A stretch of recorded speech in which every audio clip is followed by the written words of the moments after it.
Hi అండి. అందరికీ నమస్కారం. లక్ష్మీ కిచెన్‌కి స్వాగతం.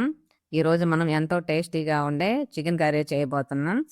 హోటల్‌లో లాగా మసాలాలు ఏమి ఉపయోగించకుండా ఇంట్లో ఉండే సాధారణ పదార్థాలతో గ్రేవీ చికెన్ కర్రీ చేయబోతున్నాం.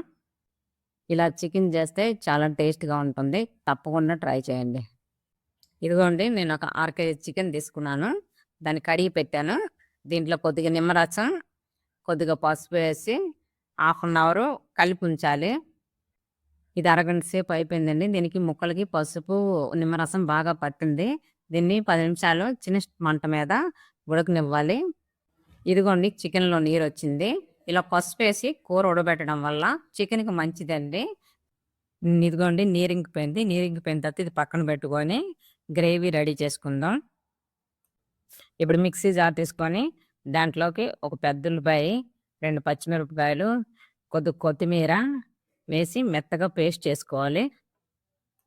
ఇదిగోండి ఇప్పుడు దించుకున్న చికెన్‌లోకి ఒక స్పూన్ కారం, కొద్దిగా ఉప్పు, ఓ 2 స్పూన్లు నూనె వేసి బాగా కలిపి దానిలోని ఇదిగోండి ఇప్పుడు తయారు చేసుకున్న పేస్ట్‌ని వేసి ఇదిగోండి ఒక స్పూన్ ఆవాల పొడి వేసుకుంటున్నాను. చికెన్ చాలా టేస్ట్‌గా ఉంటుంది ఆవాల పొడి వల్ల.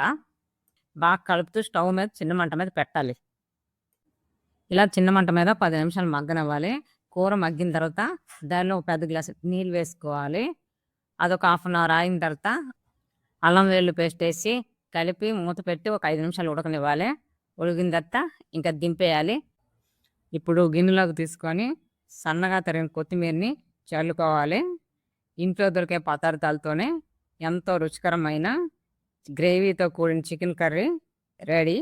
ఇది అన్నంతోటి, చపాతీతోటి చాలా బావుంటుంది. ఇలాంటి ఈజీ రెసిపీస్ కోసం మా ఛానల్‌ని లైక్ చేయండి, షేర్ చేయండి, సబ్స్క్రైబ్ చేయండి. Thank you.